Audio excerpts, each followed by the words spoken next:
we're in a series now looking at the songs that we sing.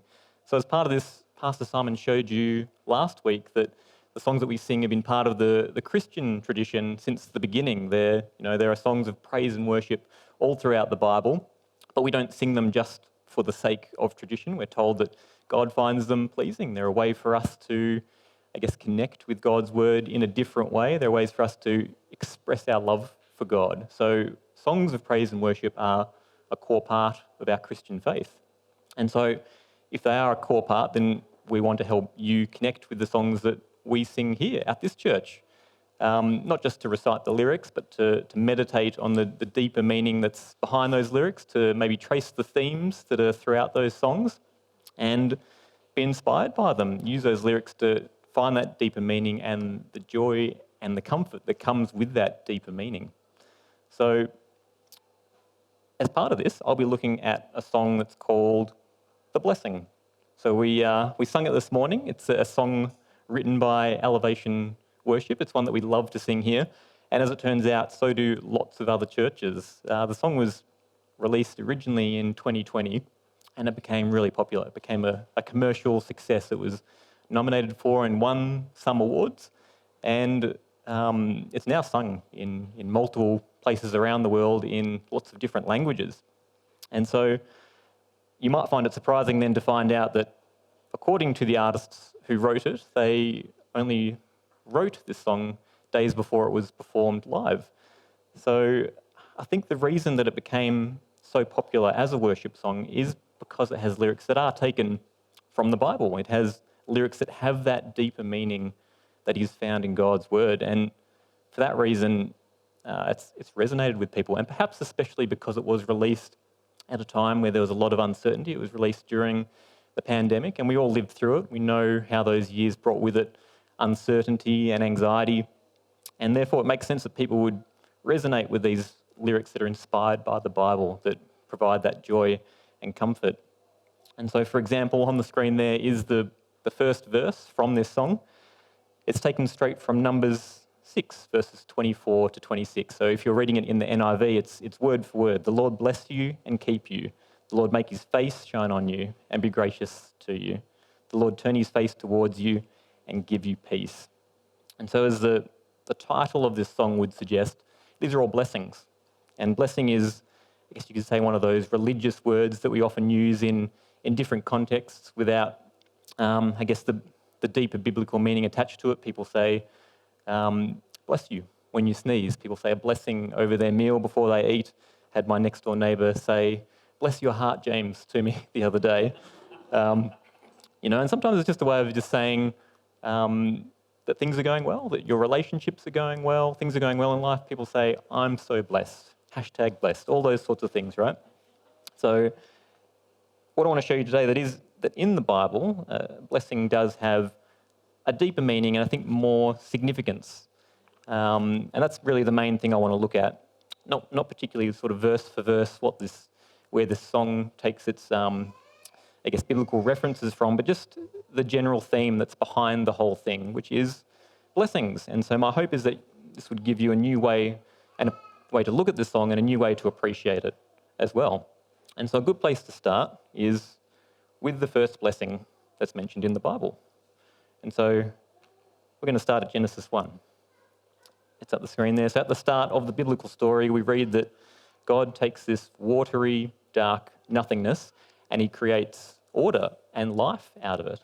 And part of that life is creating the animals on the earth. And so that's where we read the first blessing. It's in Genesis 1:22. It says this, "Then God blessed them, saying, 'Be fruitful and multiply. Let the fish fill the seas and let the birds multiply on the earth.'"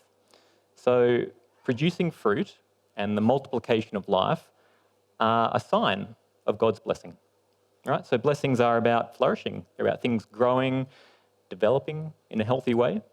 Right? And it comes from God sharing his own life-producing power with others. And in this case, it's the animals he's created. And like all biblical stories, you're supposed to look at this and ponder what it means. Think about the image that's created here. Consider what it looked like in the Garden of Eden. And there are lots of things that are not specifically said here but are implied, that are important to the understanding of this context, I guess. And so in order for life to flourish, it requires things like peace, stability, security, good health, long life. A whole bunch of things are required and need to be in place for life to flourish. It also requires a lot of resources. You need a lot of resources to fill the earth, right? And so it's also an image of abundance.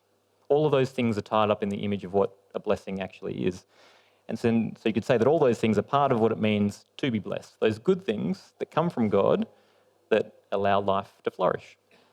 All right? And so next we see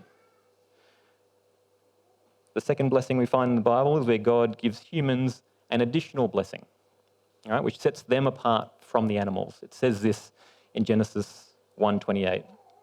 God blessed them and said, "Be fruitful and multiply, fill the earth and govern it."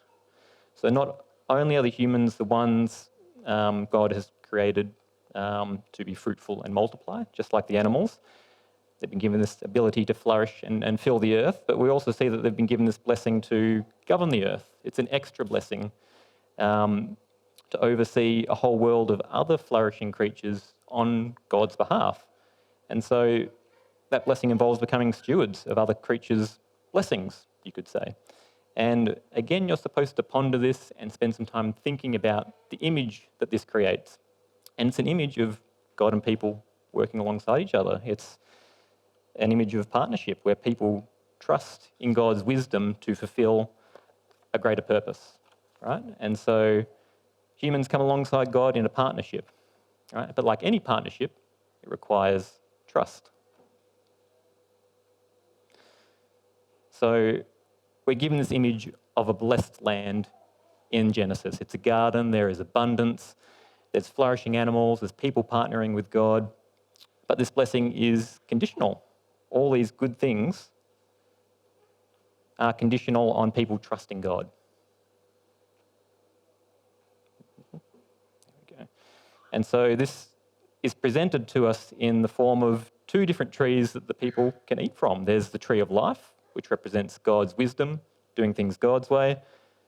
The other tree, the tree of the knowledge of good and evil, represents the decision to seize authority for themselves, to trust in their own human wisdom, you could say. And so God says, just don't eat from that one other tree. Don't eat from it, because if you do, it's going to mess all this up.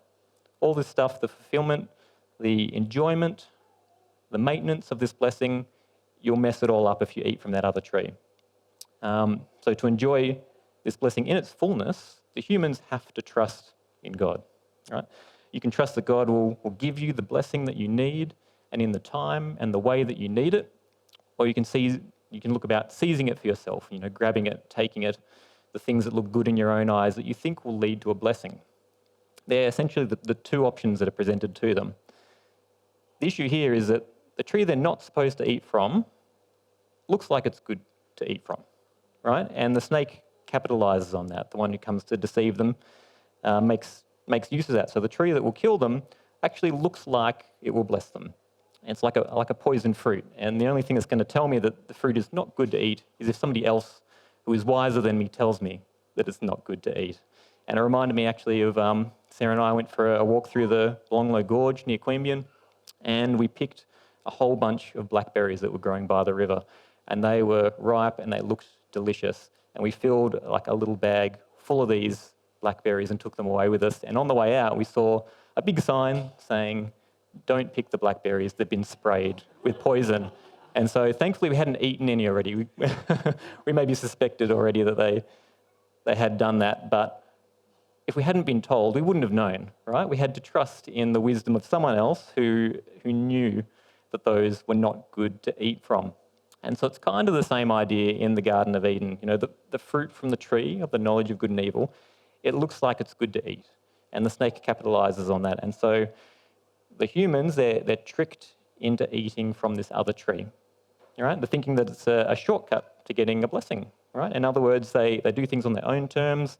They expect this shortcut. They think that if they do things on their own terms, that they can still create and oversee this world that's flourishing. Right? They think that their own wisdom will lead to a world that's full of peace and stability, security, abundance, and purpose. That's what they think. But what they get instead is the opposite.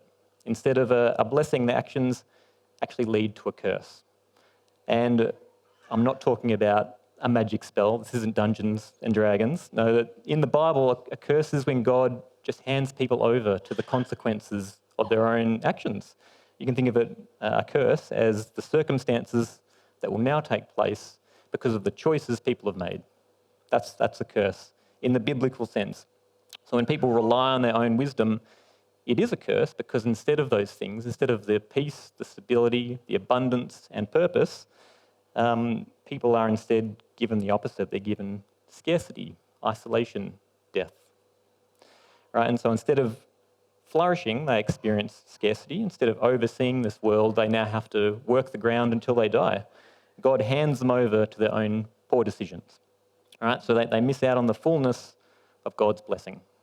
Right? And so the story of the Garden of Eden basically summarizes, I think, every generation of characters that then follows for the rest of the Old Testament and the biblical story. Each story you read is how people make choices that look good in their own eyes, but actually turn out to be a curse. Things that they think will lead to a blessing, but give them the opposite. And so it's lots of examples of people taking matters into their own hands. There's lots of stories about deception and cheating and murder and all those sorts of things where people think that they're going to get something good out of it at the end. Instead, they get the opposite. And so there are two paths here. Trust that God will give you the blessing that you need in the time that you need it, or go about grabbing that for yourself, trying to seize the blessing, the things that you think are good in your own eyes. And it, I think, not only summarizes the characters in the Bible that we read about, but it's also the state of our world today, right? The fallen world of people that we live with who are all living under this curse of trusting in their own wisdom. So how can we flourish? How can we have purpose in a world that is living under a curse like this? We know that God wasn't content to leave the world in that state. As Ryan said in the communion message this morning, God made a promise right back in the Garden of Eden actually to reverse that curse, to make a way to restore his blessing for the entire world, right? And he does that through Jesus, right? So when we turn to the story of Jesus, we find the world is still living under the curse like it is today. They're living with the consequences of humankind's poor decisions. And in their case, Israel is living as slaves under the Roman Empire. But then there's this guy, Jesus, who we find teaching his followers some pretty radical stuff. He teaches them to bless people who curse him. We see him teaching his followers to share and be generous with other people, even when it looks like there's not enough.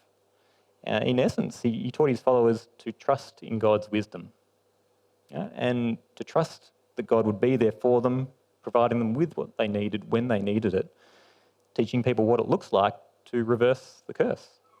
But not only that, we also find Jesus healing and restoring people's physical bodies, restoring their sight, healing disease. Jesus was reversing the curse, showing people what it looks like when God's blessing is unleashed. But the radical things Jesus did don't end with just those few examples. He also claimed that God's blessing was arriving through him in an entirely new way, something people hadn't seen before. And this is what it says in John 11:25. It says, "I am the resurrection and the life. Anyone who believes in me will live even after dying." If death is a consequence of the curse, then resurrection and life are the reversal of that curse. They are a blessing.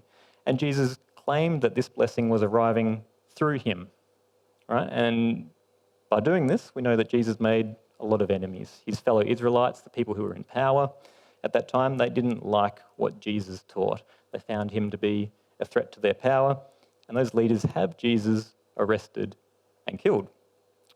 But instead of fighting back, Jesus chooses to face this unjust punishment.